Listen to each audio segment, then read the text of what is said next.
trying to scream. Coast to coast. Jimmy's on that microphone. Just like the Lord intended. Saying what you're afraid to say. Truth that can be amended. Hey! Unleashed. Unfiltered. Unfazed. Unafraid. Streamcast. Podcast. Every way. From the house of Lakey. The Lakey Towers proclaim. This is the day the Lord has made. The show starts now in Jesus' name. Oh, yeah.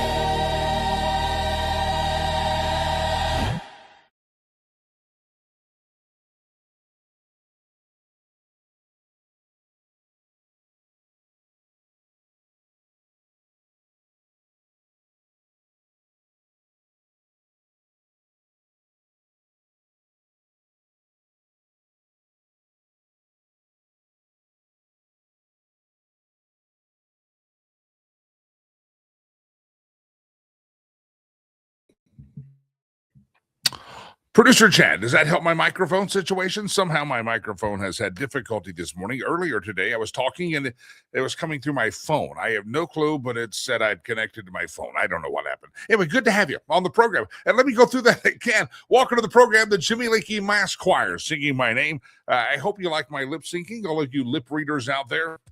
I hope you did well. I said it's a Wednesday, hump day, halfway till Friday, the 18th day of March, and I had told people and told all of you that were listening that Delilah and Aiden heard it. No one else did. I had said that here we are.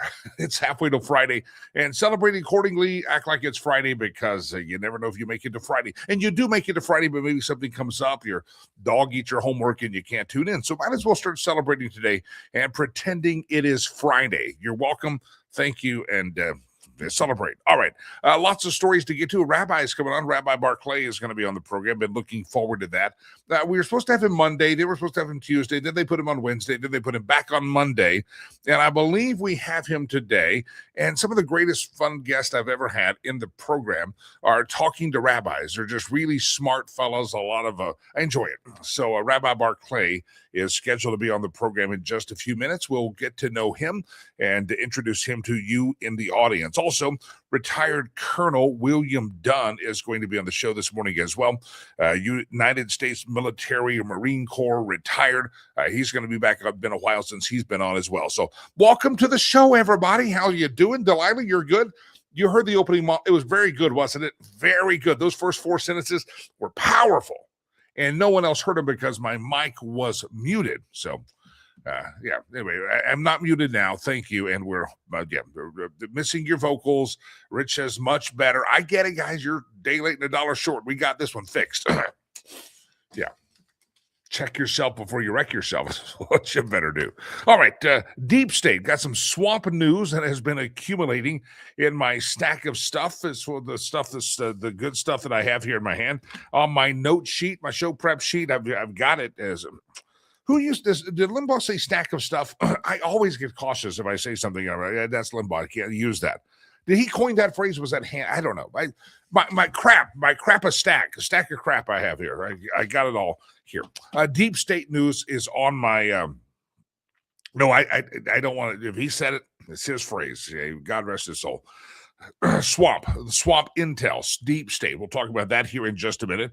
And also the Senate has voted to begin debate on the Save America Act. I'll give the latest on that.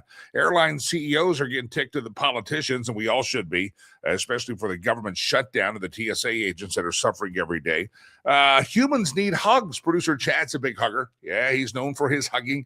And I've got the stats here. How many hugs do you need a day? How many hugs do you need a week? How many hugs do you need? Do you need a hug at all? If you need a hug, call Producer Chad for $5.99. But wait, there's more. He'll sell hugs. We should do that. Anyway, talk about hugs. Also, a deaf woman kicked off at an airline, kicked off a flight for not listening. True story. I've got the story right here. A deaf woman kicked off a flight because they said she was not listening. Well, we'll talk about that as well. Let's talk about the question of the day. It has nothing to do with the politics of the day. It has to do with food that you put in your mouth, the food that you put in your mouth. When was the last time, first of all, this question I asked, when was the last time you had a sloppy Joe? Today is National Sloppy Joe now. Now, I'm not talking about Sloppy Joe Biden, who is our president. I don't want to think about that and the sloppiness of his life. But today is National Sloppy Joe Day, and you should celebrate. A poll online says, how do you like your Sloppy Joes? Do you like them opened or closed? Now, the origin of Sloppy Joe's is not 100% clear. One claim says it started in Havana, Cuba in 1920 when a bartender named Jose Sloppy Joe Otero created a simple sandwich version of a local dish called ropa vieja, which features shredded beef, tomato sauce, and spices. Whether that's where it came from, I had no clue that it had a reputation of being a Cuban sandwich.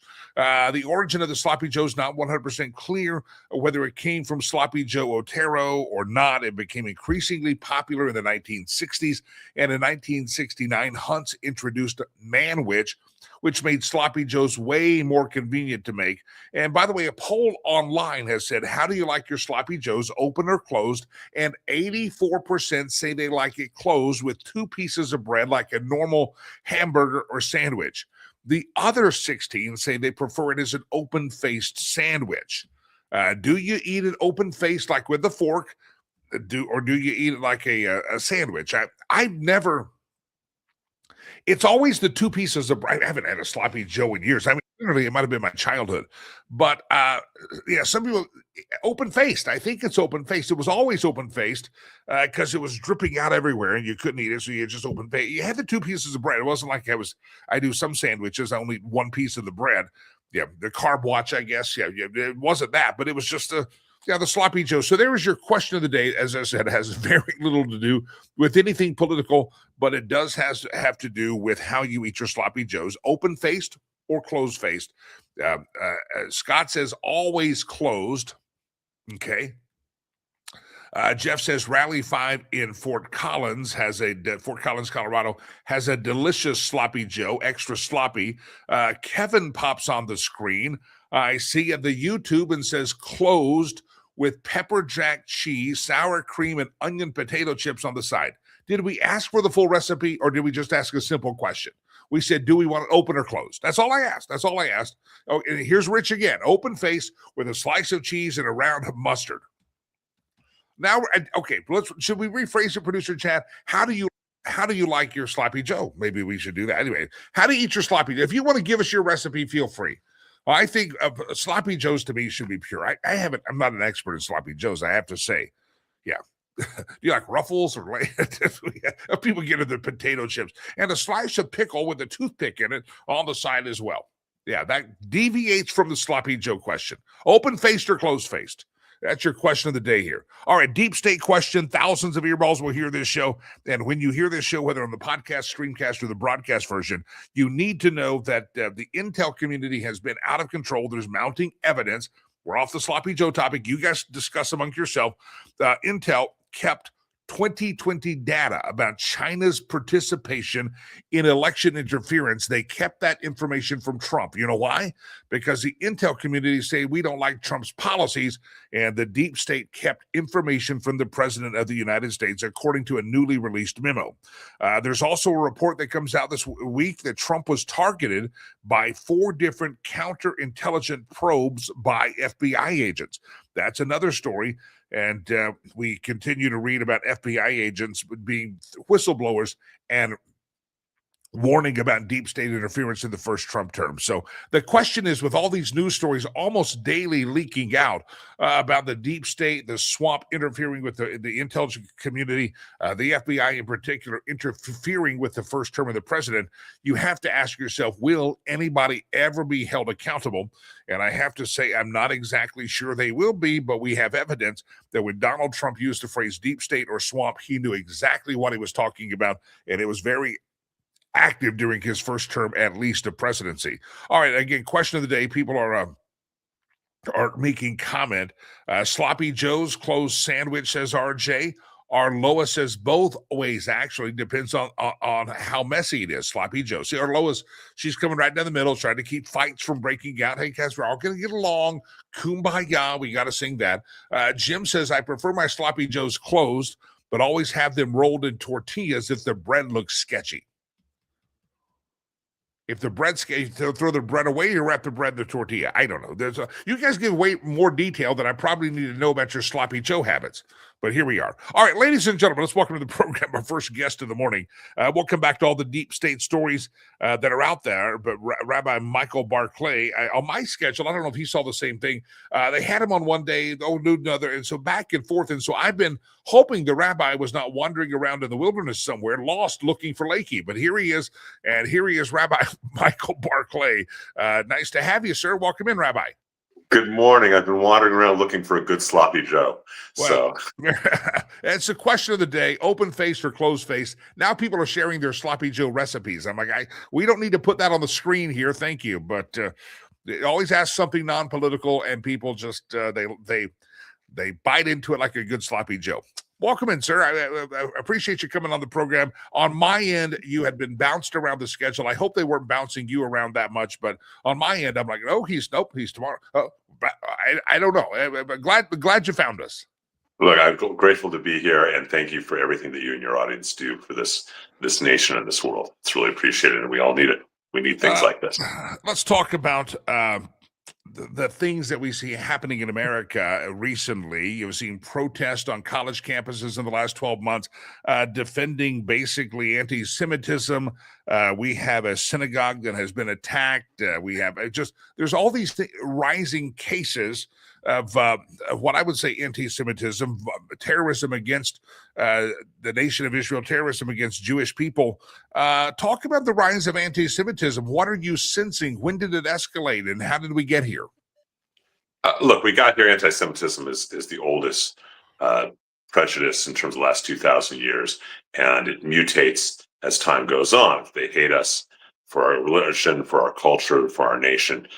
Rabbi Lord Jonathan Sachs made great discussions about that, how it's the same hate just mutates over time, how it manifests.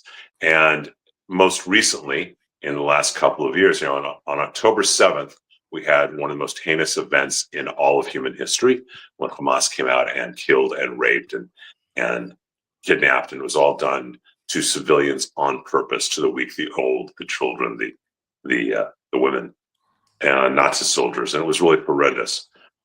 By October 8th, and you can check it in terms of different things, there were protests in New York City and around the country. There were protests supporting Hamas. This isn't because of anything Israel did. This is because of the hate that people had for different reasons towards Jews that's been inherent in them, that's was subjugated, but has been part of their life. And then you start getting much more overt comments, much more overt hatred from the social influencers, the Nick Fuentes, Hodge twins, Candace Owens, Tucker Carlson. And I wrote about Tucker and Candace over 2 years ago, called them out as being anti-Semites. Everyone said, no, they're not. Of course they are. And they've now demonstrated all that. When you have social influencers going around and saying the things that they say, it's not a surprise at all that you have incidents like what happened at that synagogue. A man tries to kill 140 children, brings his car into a synagogue, has got explosives, is shot by the security professional, and Rashid Tlaib is up there within an hour screaming that, the synagogue security overreacted. Gosh. With that kind of language, we should expect these kind of things to keep happening. Yeah. Let me introduce my guest again. If you're just joining us, so again, thousands of earballs hear the show, streamcast, podcast, broadcast. Rabbi Michael Barclay, he's the host of a radio show and podcast called The Rabbi's Table, Dialogue, Not Debate. You can find it on the CRN Digital Talk Radio Network. He has bold conversations on the show about religion, freedom, Israel, America, and today's most pressing cultural issues. And again, Rabbi Michael Barclay is my guest, and he's on the program. The podcast is called The Rabbi's Table as well. Rabbi, where did you mentioned Candace, you mentioned Tucker, you mentioned some of these podcasters and influencers out there. What happened to them? Did they get freed from corporate media and decide that they were going to let their inner feelings become known? Did they decide that they're going to take a stance because they were influenced by someone else? Or maybe they just needed clicks and listeners, so they decided to take a controversial stance on Israel? Any clue as to how we ended up here to where even though I don't think it's widespread, some of the most vocal and popular people in what we would call the MAGA or conservative movement have expressed what I would agree with you are anti-Semitic views. How did we get here, and how is it that they only do that on podcast and not on broadcasting? I think because on podcasting, there's no filter. There's no one overseeing them, number one. I think in some cases, as you've alluded to, there are people who are getting paid. Tucker Carlson goes to Qatar to interview the prime minister, comes back from Qatar, and all of a sudden it hates Israel, hates everything to do with Israel. Muslim good, Jew bad. So it would seem that there's some sort of money transaction. I don't know that. In Candace's case, and by the way, Tucker, I'm told that Rush Limbaugh had actually said never trust Tucker Carlson because he was a chameleon. He didn't have any real values. Similarly with Candace started off as a liberal. She actually sued her high school in terms of racism. She was a far left liberal. She entered in Vogue magazine, realized what branding was, and came out and said, "Oh, look, I'm the one pretty young black girl who's a conservative." Too many of the conservatives embraced her. And she's just always been a grifter. That's who and what she is. She married a man. She'd met a man. Within weeks was engaged. Within months was married, and within a few months popped out a baby. Oh, by the way, they hardly spent any time together. And oh, by the way, her husband's a billionaire. He's the son of one of the household lords, church farmer. So she's just a grifter. And podcasts, I think, inherently, because there is no vetting, there is no filtration system, it's filled with world of grifters, and I think we need to recognize that just because someone is charismatic or friendly or whatever else does not mean they have any idea what they're talking about. It's why we started. I've been asked for years to do a podcast and a radio show, and I finally agreed to do this based on the idea that it's dialogue, not debate. It's going to be intelligent. Our first guest we just have this week, it's Ambassador David Friedman, the former U.S. ambassador to Israel during the Trump's first administration. So the medium itself attracts crazies on a certain level. No offense to you or to me, but it does. There's no vetting system. May I share a quick story? I think that might put it in perspective. So you may be old enough, I don't know, but in the 1990s, my grandmother, God rest her soul, she lived to be 100 years old. And in the 1990s, so she's in her 90s at that point, my older brother and I got her web TV. I don't know if you remember that. It was the internet on television. And so I hooked it up with her. And she was already 93, 95 years old, 4'7" with 5 inches of hair. You know the type of grandma. And hooked it up, and we were on chats for an hour. And at first, she didn't believe she was chatting with people in Australia and England. And afterwards, we sat down and had some tea. And I said, "So, Grandma, what do you think?" And she looked at me and she said, "This is either going to save the world or destroy it, and I'm glad I'm not going to be alive to see which." Wow. That's the kind of wisdom from an elder that only could come with someone who had seen a century of life. And I think she was right. And so I think it's up to some of us, yourself, myself, other people, to try and create a medium that will help people, as opposed to what these very large audience, these large celebrities are doing, which is just being incendiary. It's Jerry Springer online, and they're creating such violence and such hate in our culture. Yeah. And I think it's up to all of us to stop it. It's not just the anti-Semitism you see on campuses, you see on these online platforms, but even just common people say, well, we're only doing this thing in Iran because Benjamin Netanyahu is using Donald Trump as some kind of a puppet. And, you can think what you want about the war and the excursion, as President Trump calls it, into Iran. But the fact that you think that Donald Trump is going to be a puppet from Benjamin Netanyahu is baffling to me. Give me your thoughts on this, that suddenly the nation of Israel, the Jewish state, and Benjamin Netanyahu are so powerful that they can put a hand somewhere in Donald Trump and make his mouth move. That in and of itself, anybody who knows Donald Trump, he's known for being kind of a lone ranger. He's known for being his guy. That you can't believe one thing about Donald Trump that causes you to maybe dislike him because he's rambunctious, he's a bull in a china closet, he says what he said. And you can't believe that picture of Donald Trump with also believing, but he's a puppet of Benjamin. It doesn't work. So it's stupid is what it is. The whole concept is stupid to think that about Mr. Trump. Look, this is another form of blood libel. Blame what's going on the Jew. Blame them what's going on this. And Americans are foolish. I wrote an article that was published today about what Iran is really doing. You know, Israel gets blamed for defending itself. Iran uses chemical weapons on its own citizens and is now using multi-cluster bomb warheads, which are indiscriminate and have been prohibited by international law since 1980. The world doesn't say a thing.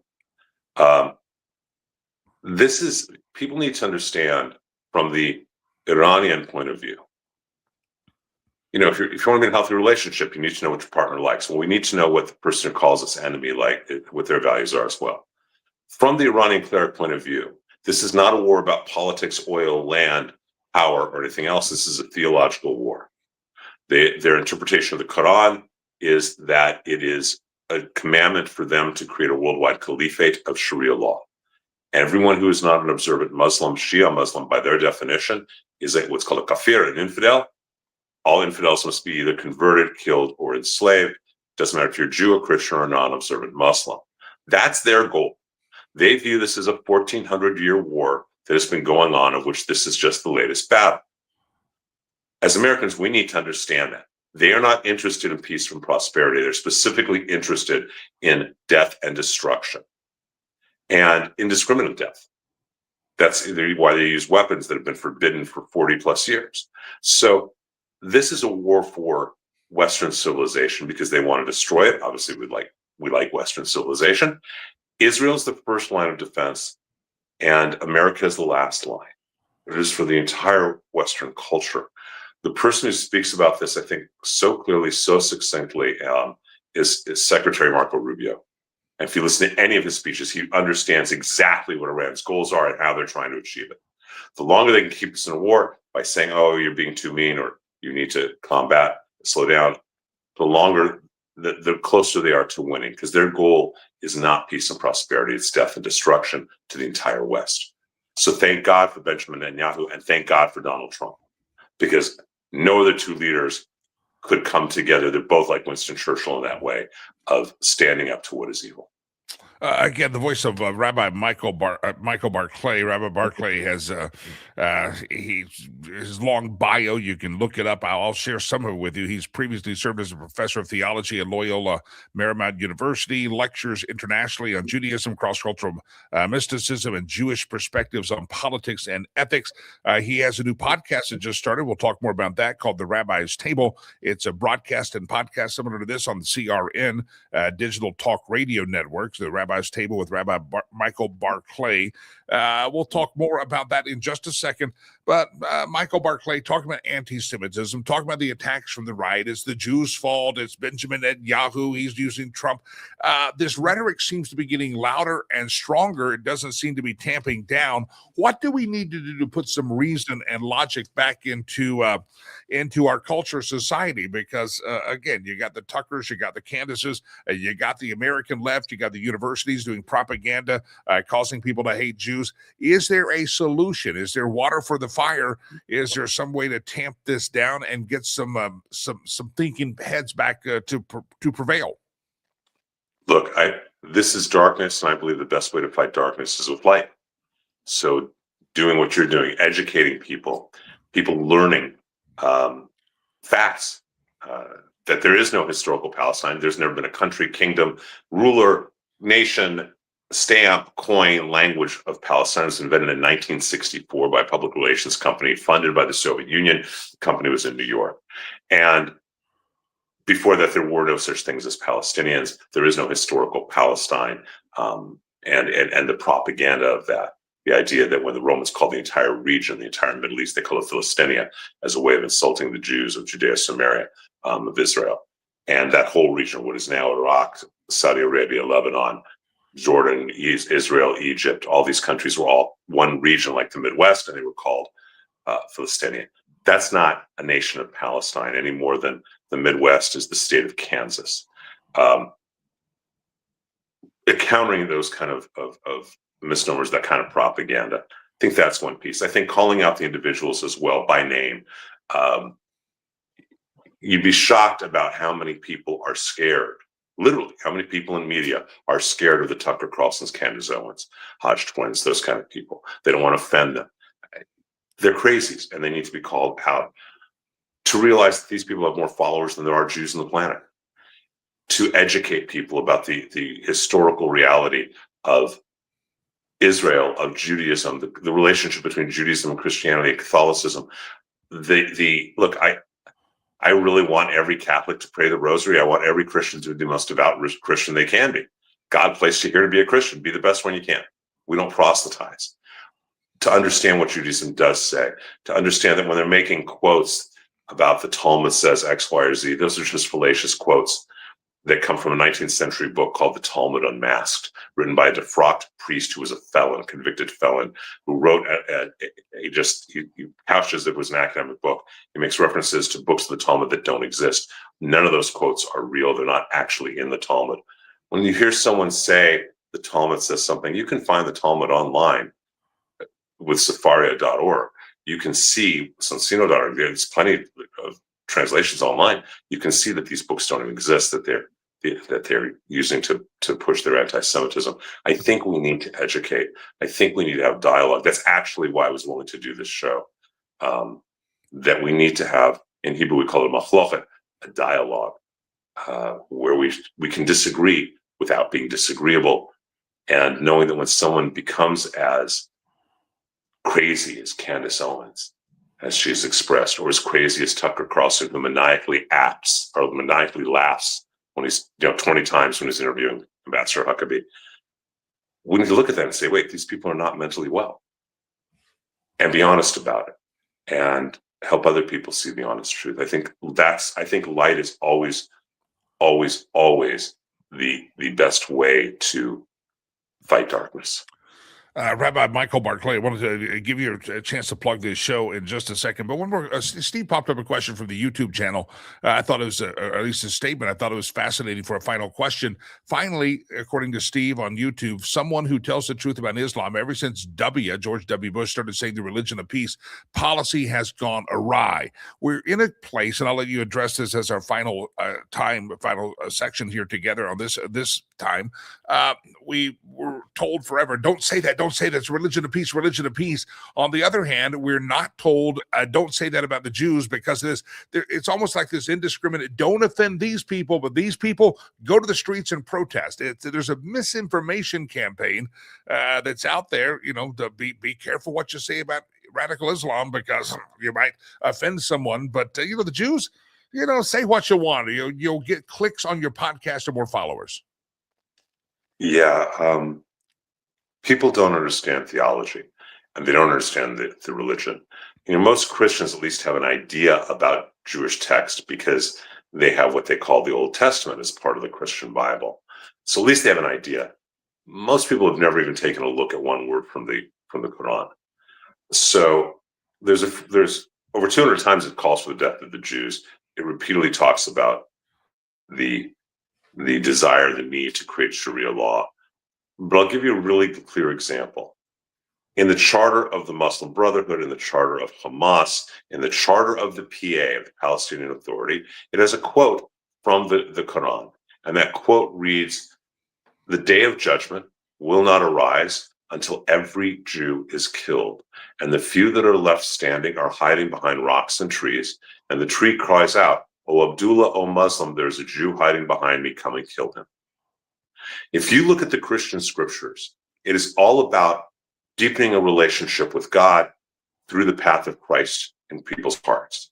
If you look at the Hebrew scriptures, it's all about deepening an awareness of the relationship with God through the Jewish pathway. The Hindu scriptures, the Buddhist scriptures, this is a commonality. If you look at the Quran, it is not a spiritual document of love and peace. And when someone says radical Islamic extremists, we need to reframe ourselves. 80 to 90% of Muslims, just like 80 to 90% of Jews and Christians, are more secularized. They're 2 to 8 year Jews, they're Christmas, Easter Christians, they're more secularized Muslims. And then 10 to 20% are observant. The difference is in Islam, 10 to 20% translates to over 200 million of these observant Muslims, who are dedicated to creating a worldwide caliphate, to conquering the world. We think that the 80 to 90% of more secular or modernized Muslims that we interact with in our daily lives, that these are the mainstream, and this 10 to 20% are extremists. The reality is the inverse. The reality is that these 10 to 20% are the mainstream. The 80 to 90% that we know are actually radicals in terms of their own tradition, and they will be killed as quickly and as easily, according to these other guys, as any Jew or Christian. We need to understand the devotion to war that this tradition has. That does not mean that Muslims do. It means that the tradition does. There is no such thing as Islamophobia. It's not historical. It doesn't exist. It's a pressure that came from the left, from the Democrats, who don't want to lose their voting. They don't want to lose part of their voting bloc. Great discussion. Rabbi Michael Barclay, we'll have you back on this for more time. If folks want to catch your new broadcast, streamcast, podcast, they want to follow you online or listen to your show, where do they go? Well, it's a weekly radio show. We're starting in LA, our flagship station on KABC. It's on as a podcast on all of the Medium, all the Spotify, Apple, iHeart, all of those kind of things. It's on CRN Digital as well. You can follow me on X as the Rabbis at the Rabbis Table, and then we also this system that CRN has hooked up that you can go to your phone, press pound 250, pound 250, and a recording will come on and say, what do you want? And you put down, you say to your phone, find my podcast, and they'll say name of the podcast. You say the Rabbi's Table, and it'll come straight to your phone. We have some amazing guests, ranging from, as I say, our first guest was Ambassador Friedman. We have Robert Spencer, the world's expert on the Quran as a political document, having a dialogue with Dr. Amir Hussain, the world's expert on the Quran as a spiritual document. And we will be having a three-way discussion. The idea is to have dialogue, not debate, to be able to be respectful with each other, for people to learn and to grow, and to do the exact opposite of what these clickbaiting crazies are doing, these grifters are doing, to do the exact opposite, to build an audience and this is the only reason I'm willing to do it, is because I think that we need to demonstrate that audiences can be built who are really tired of the polarizing craziness and would rather actually have dialogue. I think that's really important in this world, certainly in this nation, to keep it alive and to survive. Pound 250. Then what podcast do you want? You're going to type the Rabbi's Table. Google it, look it up. You'll find him. Rabbi Michael Barclay, we appreciate you hopping on. We'll do it again and have more time on the other side. Appreciate you going a little overtime with us there. Thank you very much. The Rabbi's Table with Rabbi Michael Barclay. Always a pleasure to introduce new guests to you. A lot of you responding in the chat rooms how much you like him. We'll spend more time putting some perspective back in the world of craziness, because he's right. There's a lot of grifters out there doing what I'm doing, doing what the rabbi's doing. The key is, in my part, Delilah, is they're making a heck of a lot of money by stupid stuff. And we're not. We're trying not to be stupid, but we're not making a lot of money, but still a voice of reason in a world of insanity. That's what we try to be. All right, let me bring my next guest in. He's waiting patiently. Colonel Dunn is a former Marine Corps, but he's a retired Marine Corps Cobra attack helicopter and a combat commander who flew dozens of missions in high-threat environments and led aviation units during Operation Iraqi Freedom. With more than 33 years in the military, we bring in retired Colonel William Dunn back to the program. Colonel, welcome back in, sir. Hey, thanks for having me. How you doing today? I'm doing very, very well. Glad to have you on here. Let me get your perspective. You were flying in Operation Iraqi Freedom, more than 33 years in the military. When this action started in Iran, did you have flashbacks going back, good memories, bad memories? Did you wish you could hop into the cockpit once again and give it the old battle try? What goes through your mind knowing what you've been through and you fought in the missions like we've been seeing in Iran? Well, first of all, absolutely, and thanks for having me back. And I would definitely love to have been there to support this mission. Our brothers and sisters out there fighting the fight, taking the fight to the enemy, and we have been planning for this in one form or fashion for decades. I myself have planned some of these missions before, and it was a long time coming. I'm glad we're doing it, and now I just hope we don't leave before we meet all of our objectives. I've been baffled that maybe from the military perspective, you don't pay attention to it. But for 47 years, like the span of entire generations of careers have come and gone through the military, with Iran being a threat, Iran holding hostages, the Marine barracks in Beirut, the USS Cole. I mean, throughout 47 years, they've been terrorizing America. I'm sure that the military has been training to take care of Iran, or what happens if Iran, we need to take action against Iran. But for 47 years, we kick the can down the road. Do people sit in the military and train and listen and know the threats and say, we could just take the threat out rather than have to continue to think about it for 47 years? The kicking of the can down the road has really baffled me. When you're in the military, let's say you serve 20, 30 years, and Iran's still a threat the same they were when you started and when you get out. Ever cross your mind that maybe we should have done something long ago? Well, absolutely. And one of the interesting things of my career is I commanded a unit after my squadron command in Iraq. I commanded a unit called MAG 40, Marine Aircraft Group 40, where in 2012, we took a unit to the Middle East to set the theater for a potential war with Iran. So this is not new. It's been well planned, well thought out. I agree. I thought it was going to happen back in 2012. Had it happened back then, we wouldn't be dealing with it now, most likely. But what was a good thing in my mind is we were tied up with Iraq and Afghanistan in 2012. And so for us to kind of take a pause, clear of those conflicts, and then get everything set up for this. And as you can see, the president and the administration are giving the warfighters everything they need to prosecute this mission war, whatever you want to call it, right? It's a campaign, in my opinion, but they have everything at their fingertips to destroy the enemy. So I think the timing could have been earlier, but the fact is tomorrow or whenever this ends, the major threat of Iran will be gone. Now, it doesn't mean they're not going to still be a threat, but the major threat will be gone. And we could not have allowed them to get a nuclear weapon. And, there's some dispute and debate on whether or not we struck too soon. We could have waited. I'm here to tell you, you do not wait till your enemy is ready to fight. If you're going to fight your enemy, you fight them. You fight them now. You fight them when they're least prepared, least ready, and then you crush them, and then you go away, and hopefully we become friends down the road. Again, if you're listening to the podcast version later, audio only, thousands of earballs will hear and or see this show throughout the course of the day on all the platforms. We appreciate you listening live or listening later. You're listening to the voice, though, of Colonel William Dunn, retired U.S. Marine Corps, Marine Corps Cobra attack helicopter pilot. I want to talk about these 6 that have now been confirmed dead by Central Command, CENTCOM, in a KC-135 crash. CENTCOM is confirming all 6 personnel were killed by the KC-135 tanker crash. What do we know? Tell us what the KC-135 is, what's its role, and what do we think might have happened during this crash, sir?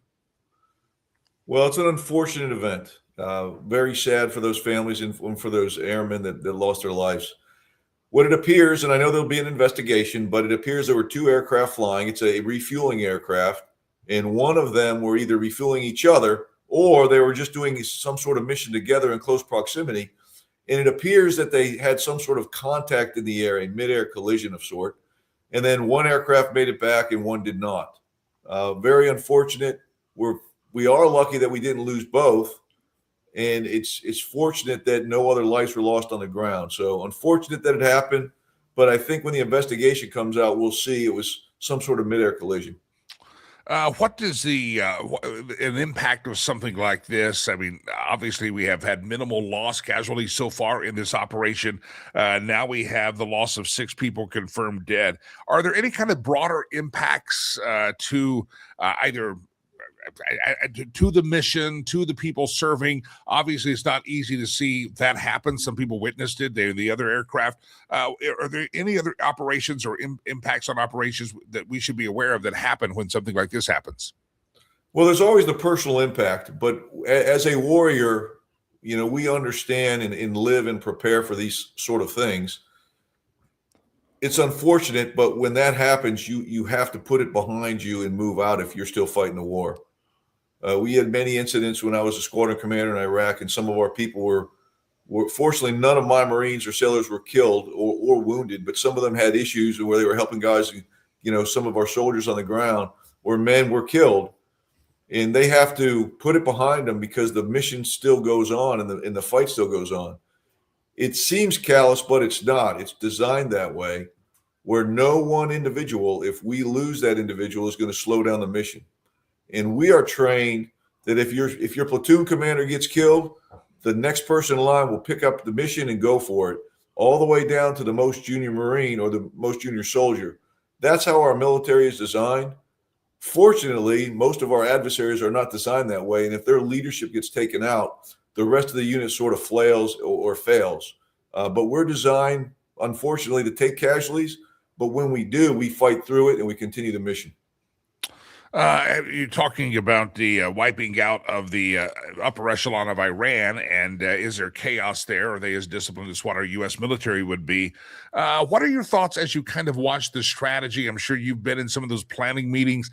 You know, I hear we have air superiority, and then we go through the Straits of Hormuz, and then you hear that there's more bombing on missile establishments there near the Straits and near the shoreline. I'm like, I thought we already took all those out. Give me your perspective. Where are we at? Is there air superiority? And are the helicopters involved here? Are these just high altitude bombing runs? What we hear phrases, but we don't know the details. What do you think is actually happening? And are there still threats to the pilots that are flying any kind of craft over there? Well, first of all, there's definitely always a threat. You know, there's always a threat. I don't think there's a scenario where we're going to kill every single one of their weapons. So there's always a threat. I don't believe, and I don't know this factually, but I don't believe, and I would not put helicopters into Iran at this point. I would continue flying these air supremacy and air superior missions that we're doing. Keep those assets high, keep them out of the ground fire. Once you bring a helicopter in, then you are in the threat envelope of pretty much every system, all the way down to rifles and pistols for that matter. People just shooting at helicopters. They can shoot at you at any place. So I don't think we would do that yet. Normally, we're not going to see helicopters unless it's a very specific high-end mission, like they're going in covertly to take out a radar site or something like that, or a very sophisticated, specific target. If we put ground troops in, then you're going to definitely see helicopters. And so that's going to be a big debate if that happens.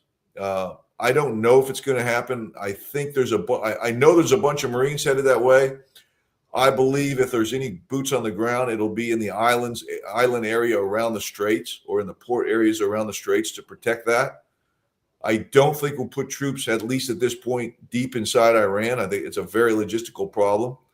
So I think we'll continue, and we definitely have air superiority, if not air supremacy, over the entire, region right now. Yeah. I want to come back to that KC-135 crash before we let you go and talk about your book that you've written, Gunfighter's Rule. But the investigation that happens here, they're obviously going to investigate this crash where 6 personnel were killed in the KC-135 tanker crash and some kind of an air refueling mission or exercise.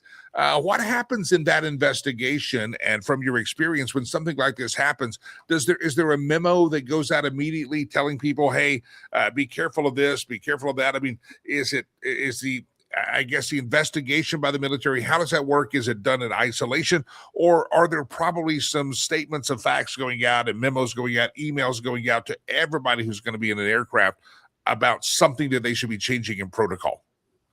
Well, that's very possible, right? So there's going to be normally 2 investigations, and I talk about this in the book, Gunfighter's Rule. I actually crashed in a Cobra in California, 29 Palms, and I talk about this exact thing in my book. When there's a crash, there's going to be a JAG manual investigation. That's like a military legal investigation, and there's going to be an aviation mishap investigation. They're separate. They have 2 different groups. And they're going to go out and, number one, they're going to find out if somebody has done something to where they could have charges against them. That's going to be the JAG manual. But the Aviation Mishap Board is really to get to the bottom line on why this happened. There'll be privileged information. But if they know, for instance, something happened, if there's a causal factor that they know right away, for instance, the wing broke off or they had bad fuel, they will get that word out immediately. If not, what's going to happen is they will pause. They're not going to tell everybody because they want to be certain. And the mishap boards are pretty daggone good. And they're going to put this group together. They're going to go investigate every possible thing they can. And I've seen them. I've read lots of them. I can't say they're 100% correct all the time, but they're pretty good. They're very thorough. And if they're not thorough, they usually will get pushed back and they pull out as much detail as possible. Fortunately, there's another aircraft involved with survivors. So if the two of them were together, we will most likely get a very clear picture of what happened very quickly. And I do believe in the system. I believe we will get a true result, or at least a belief of what happened. And that will be reported. And if there's corrective action, it will be taken, all the way from fixing mechanical issues to relieving commanding officers if they become deemed as part of the problem in a chain of events. Well, the voice of retired United States Marine Corps Colonel William Dunn is my guest, former Marine Corps Cobra attack helicopter pilot, combat commander. He's written a book called Gunfighter's Rule. This would be a great book to read as kind of an experience of going into a battlefield situation, a hostile situation in the air, and folks should get a copy of the book. Talk about the book, your perspective, and kind of what people can expect when they get a copy of it. Okay, thanks. Yeah, I tell you, if you're a military guy or girl and have been in combat, it's going to stress you out a little bit, because I don't just talk about combat in the air. I talk about combat on the ground as a forward air controller. But I talk about my life growing up and kind of becoming indoctrinated into being a Marine from a very young age. I joined when I was 17. I talk about my time at boot camp, and then the first thing that took place when I got out, it was the Beirut bombing. We talked about that earlier today.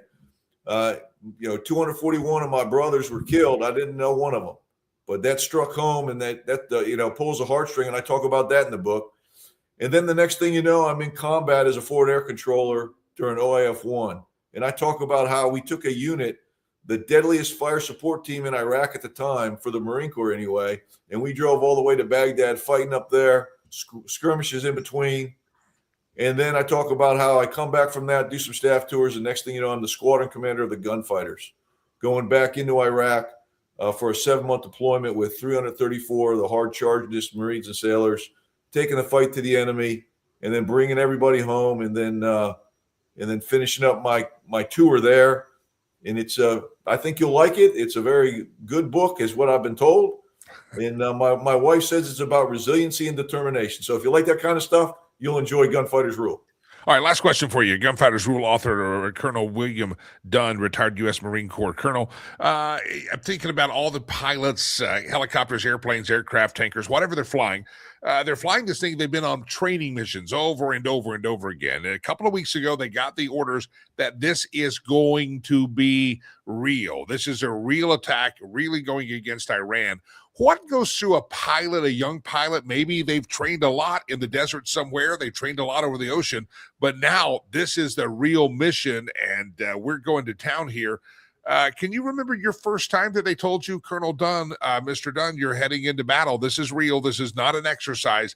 This is real. The lump going in your throat. I mean, there's got to be a different feeling of emotion and adrenaline than what was happening in all those training exercises for your first time in.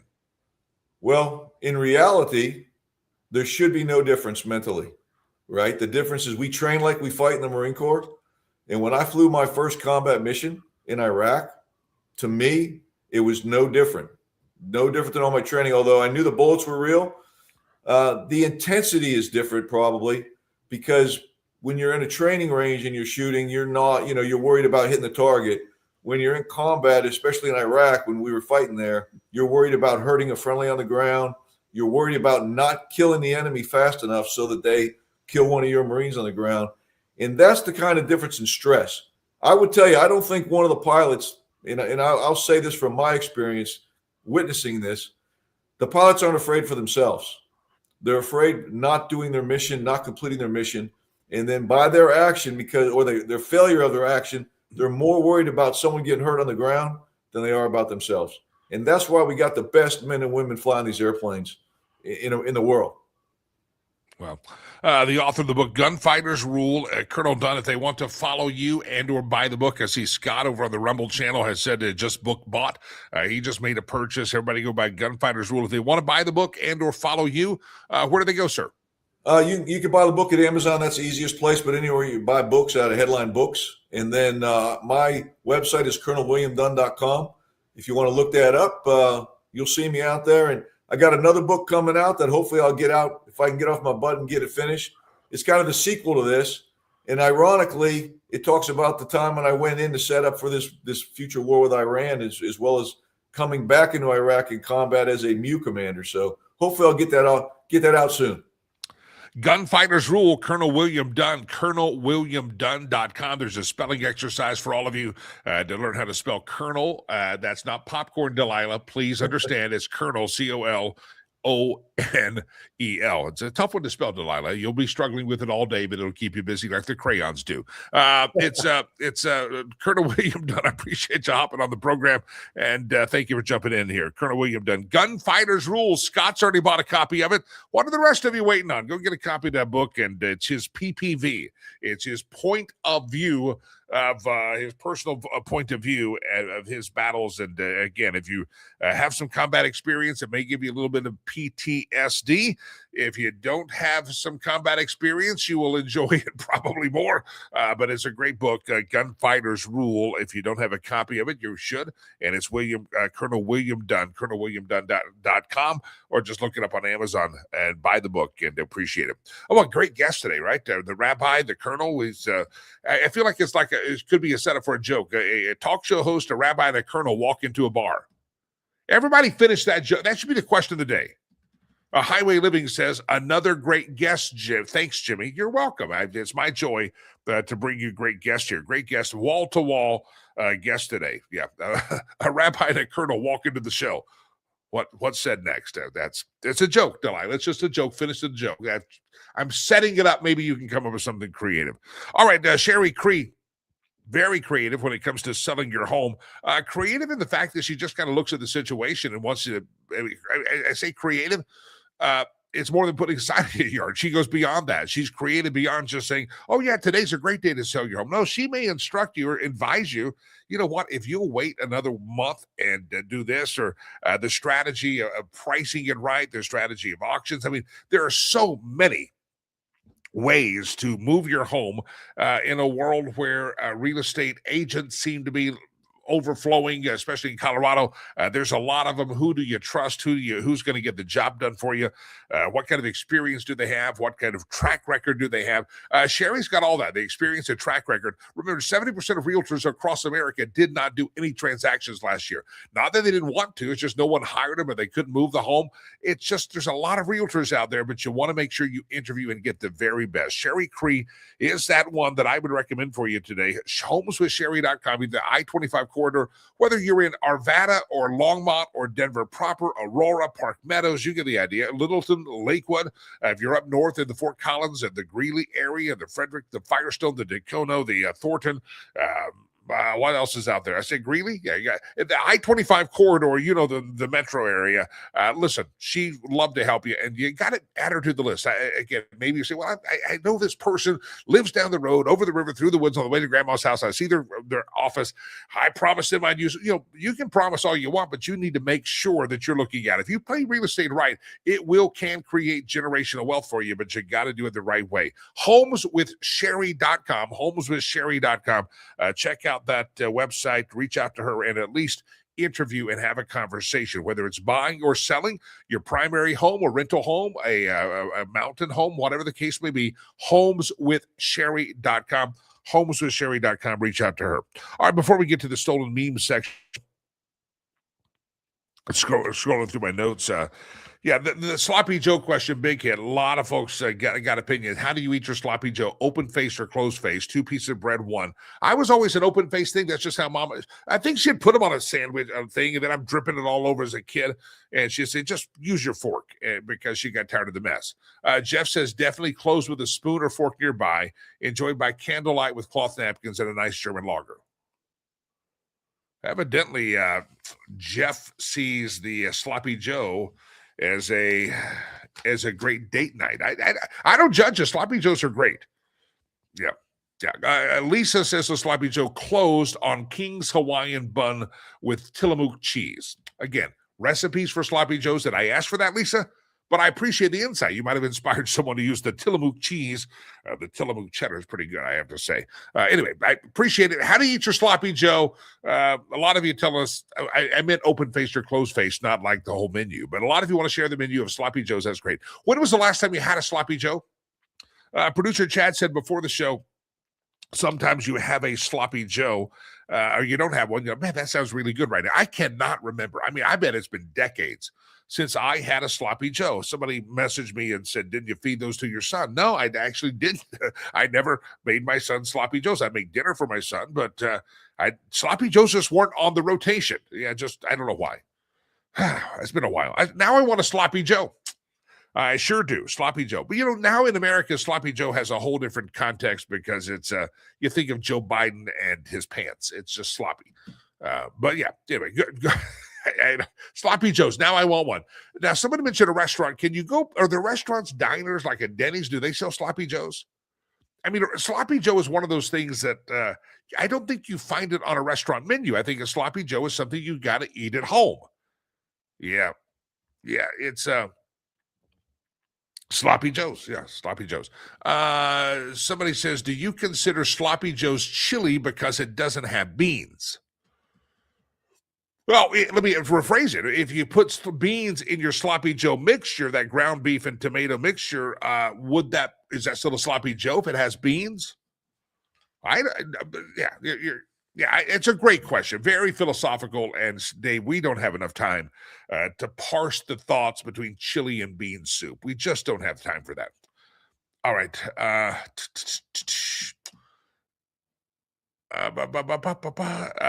We eat sloppy Joes about once a month. I don't know the last time I had a sloppy Joe, and I'm going to work on that. Maybe I'll run to the store today, buy some, what's it called, manwich? Is that what you do? You mix that with the meat?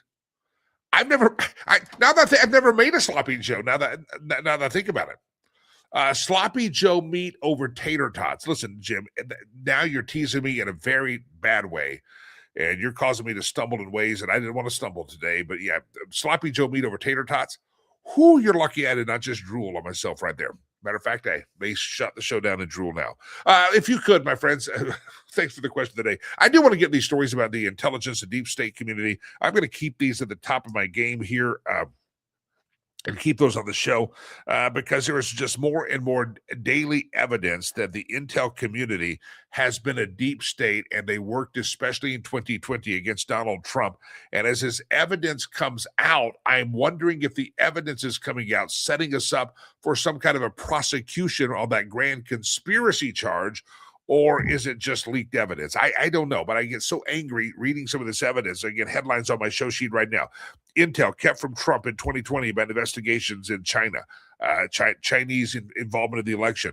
Trump was targeted by 4 FBI counter-intel probes, reports are saying, back in 2020. Ex-FBI agents came forward and warned of the deep state involvement of the Trump organization trying to bring him down. I mean, there's all sorts of evidence that's mounting up there. The mainstream media is not going to report on it, but I read these stories that are coming out literally every day or so, and you just have to ask, is anybody ever going to be held accountable for what they did and have done to try to destroy Donald Trump and, in effect, try to mute the people that elected him to be the president? You have to understand what's happening here is that you and I elected Donald Trump 2 different times. You can say 3, but you get the idea. He's in office, and the deep state every step of the way has tried to fight the very thing that we tried to put him in office. And it's not just the deep state of the FBI and the alphabet soup agencies. You've got the judicial branch, these jackass judges appointed by various presidents, some of the more recent rulings by Joe Biden appointees. You've got them trying to be the executive branch, not the legislative branch. And there's been all sorts of obstructions. And you say, well, that's just an attack. They hate Trump. Listen, in turn, when they're fighting Trump every step of the way with court battles and deep state operations and probes and behind the scenes and all the stuff that I'm outlining here, what they're doing is they're standing up against you. They're saying, you, the people, have no clue what you wanted. You, the people, have put this guy in office, and because you did, we're going to protect you from yourself. And so every attack on Donald Trump from the deep state or the judicial branch is an attack on those of us who voted for him. And you need to understand that it should make you angry because it's not just an attack. You say, how's Donald Trump put up with that? The question is, Isn't how Donald Trump puts up with that. The question is, why do you and I put up with it? Because it's an attack on us and the will of the voters. So we're going to continue to follow that. Okay, what else do I have here? The government shutdown, we'll talk more about that. The Mark Wayne Mullen confirmation hearing, I believe, is going to get off into full gear. It's gone through some subcommittees. I can't wait to see that. I hope that, I don't think it's today. I think it's next week. But we'll follow that Mark Wayne Mullen confirmation. And I also want to get to this thing of who is Joe Kent. Joe Kent is the latest phenom coming out of the media because he decided to speak out against President Trump and the war in Iran. And the media that once said he should never be confirmed because he's a Nazi sympathizer and he's a Trump, they hated Joe Kent. Look up the stories, look up the tweets, look up the headlines, look up the commentary. And yet he comes out and says, I'm resigning from the National Intelligence Department because I don't think we had a justified threat. And now the media loves him. He's immediately going on the Tucker Carlson show because every loon shows up on the Tucker Carlson show if it promotes the narrative for Tucker, is what it seems like. So this guy's immediately going on the Tucker show. And then it turns out, well, he was in the intelligence community, but he had been cut out of briefings. So he says there was no imminent threat, but the guy had been cut out of briefings for many months. They weren't letting him know anything because they thought he was a leaker. He had been suspected to be a leaker inside Tulsi Gabbard's organization. So a lot of stuff coming out about Joe Kent. And when you start seeing the media going hook, line, and sinker like lapdogs and jumping up on his lap and wanting to hump his leg if possible because they love Joe Kent, you have to realize, how did they get to love this guy so much when they used to hate him?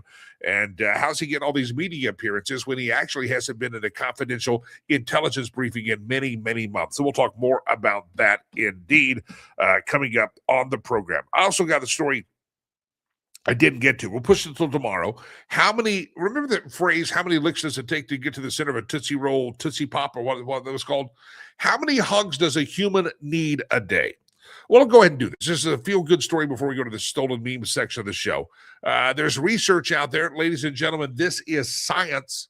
Last time we had a science segment, we ended up about probing Uranus, the planet, Delilah, the planet. I have to keep reminding you, that's the last science segment we had of the show. Well, there's a viral post being shared saying humans, according to science, American author as well, say that you need 4 hugs a day for survival. You need 8 hugs a day for maintenance, and you need 12 hugs a day for growth. Now, that's a lot of hugs. That's a whole lot of hugging, especially, I'm a single guy, live in a big house. If I was going to get 12 hugs a day, I'd probably have to pay for them. I don't know if that's not in that kind of way. I'm not talking about that kind of stuff. Turns out a hug does a lot more than make you feel loved. Scientists say that hugging can help lower your cortisol, which is the body's main stress hormone. It can even calm your heart rate, reduce your blood pressure. Some research, again, science here, better than probing Uranus, also suggests who get hugs and people who get hugs handle stress better. Hugs release oxytocin, which is called the love hormone, and this helps you feel safe and supported. So the moral of the story today, according to Forbes, this is in Forbes magazine, our Forbes website, never underestimate the power of a hug, but please make sure they're consensual hugs. Now, producer Chad is known to be a hugger. He likes to hug, and I think it's going to get creepy now. Producer Chad starts hugging people, say, hey, I'm here to give you a huge release of oxytocin. I'm here to release your cortisol. Bring it in, baby. If he starts setting that's going to get creepy. Yeah, 12 hugs a day for growth, 8 hugs a day for maintenance, and 4 hugs a day for survival. I would kind of get about it. I mean, how many got 4 hugs yesterday? How many got 8 hugs yesterday? How many of you got 12 hugs yesterday? Now, when my son was little, yeah, you got to hug all the time. He was always hugging, but, they're big now. Yeah, 4 hugs a day for survival. Evidently, I'm not surviving. I don't know. That's a lot of hugs. I mean, for most people, isn't it? Am I just... Maybe I'm just lonely. 4 hugs a day. This is according to the author, and it's in Forbes magazine. You need 4 hugs a day for survival, 8 hugs for maintenance, and 12 hugs a day for growth. So how many of you are growing out there? 12 hugs a day. Stacy says, I may need a lot of hugs this week. Yeah, that's a lot of hugs. And Jeff says, who's giving out all these hugs, male or female, specific? It doesn't matter. It's a hug. See, yeah, Jeff, he needs therapy. He really it does.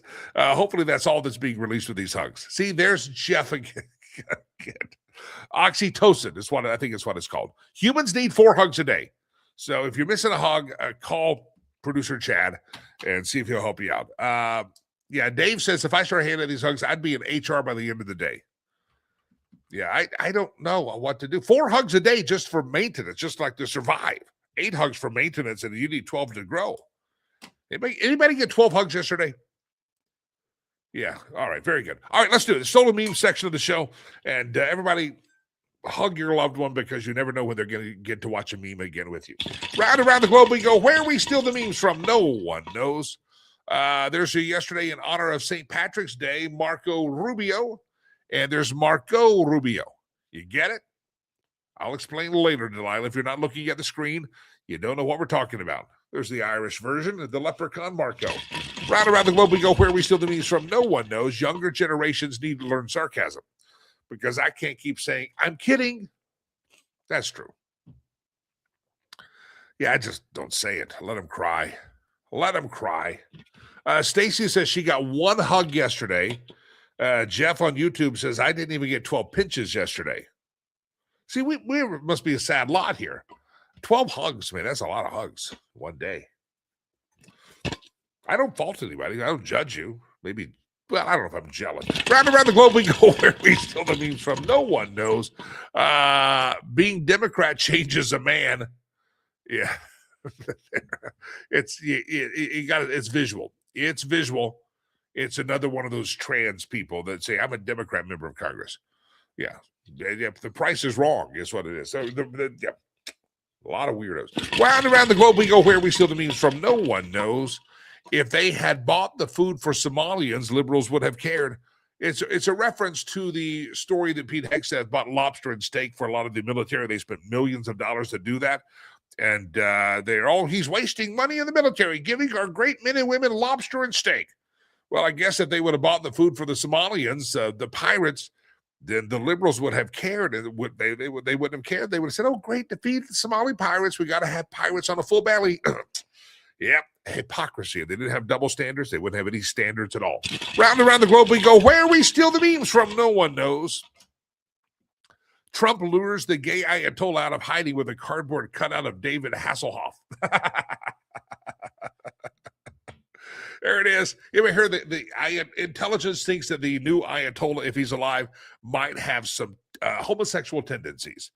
And if you act on him, I guess in his religion, you're supposed to die.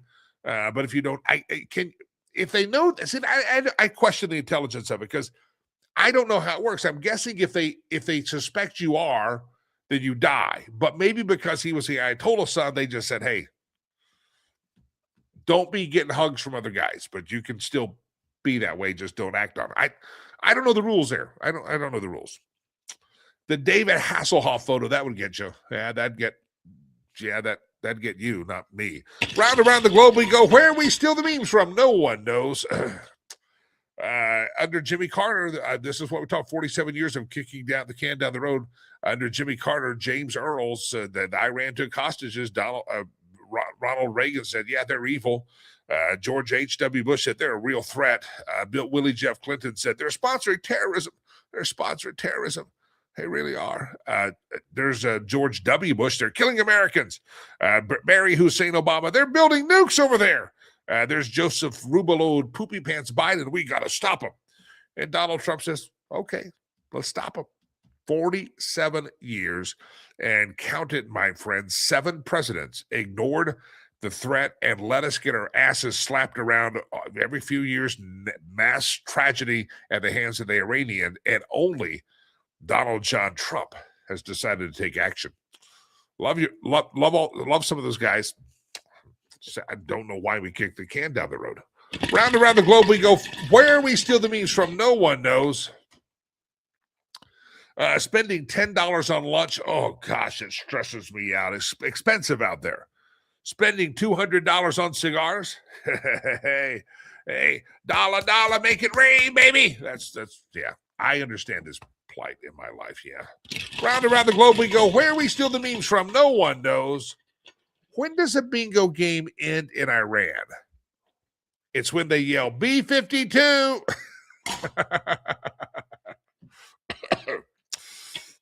Bring them on, baby. Round around the globe we go, where we steal the news from no one knows. There it is, coming in from the land of China. The land of the Chinese, they have said, stop stealing the intellectual property. If you become too good at that, it's bad. So we don't want to surpass the ability of the Chinese in thieving intellectual property. All right, ladies and gentlemen, glad to have you here. Thanks for tuning in on this hump day edition of the show, the 18th day of March. Great guest. If you missed any part of it, go back, listen to Rabbi Michael Barclay, and you listen to Rabbi Barclay, Colonel William Dunn as well. I appreciate you. I really, really do. And it's been, I woke up this morning. It's been such a crazy week, a stressful week for me that I thought it was Saturday. I woke up, said, oh, I get to sleep in today. It's Saturday. And then I realized it's not Saturday. I like 10 or 15 minutes laying in bed going, I should go back to sleep. It's Saturday. It's just my mind going, God, I wish it was Saturday. But it's not. It's only Wednesday. But we got 2 days to go this work week. I would appreciate you, my friends, if you consider a donation to the charity organization we talk about, riverspromise.org, riverspromise.com. We'll continue to talk about our food shortage. In just a bit, I'm going to put up a couple of children that could use some sponsorship for you. I'll put those up online today. I'm going to pick two that I really think you'd like to sponsor. I'll pick two today. I'll personally choose two children that I want to put up at facebook.com/riverspromise. You'll find them, and they need sponsors, $65 a month. But you said, Jimmy, a lot of folks don't do the sponsorship thing. I get it. They don't like the recurring thing. They don't want to pay it all up front. I get that. But even a one-time gift today would make a huge, huge difference. I will not bore you with the details of yesterday being waking up early, Monday being waking up early, about our food situation at our school. But we could use your help this week, and in a great way. So if you want to help us, riverspromise.org, riverspromise.com. Make a donation if you like to sponsor a kid. Hit sponsorship, and you can scroll through and see the beautiful faces of so many kids. But it's riverspromise.org, and check out the website, and we would love to have you help us out. Just go to the donation page. Any amount you give today, literally, the way things have gone this week, will be over in Rwanda as quickly as possible. So make a difference. Check out the cause if you're not familiar with it. Riverspromise.org, riverspromise.com, and we would appreciate your participation today. And thank you. Thank you very much. Okay, glad to have all of you here. It's a pleasure to have all of you here. Tune in tomorrow. If you missed this, any part of the show today, you want to hear it again, some of those great interviews that we did, go to Spotify, Apple Podcast. It's a great way to build the algorithm. It's a great way to make me happy and producer Chad even happier. Yeah, go like us, subscribe to us on all the podcast platforms. And tomorrow morning, we hope to see you again right back here live, 8 o'clock Mountain Time, 10 o'clock Eastern Time, 7 o'clock on the Pacific Time Zone. You fill in the blanks where you're at. But tomorrow morning, we'll be back here live. Good on the wind of the creeks don't rise. In the meantime, God bless you. God bless America. Jimmy Lakey, peace. I'm out of here.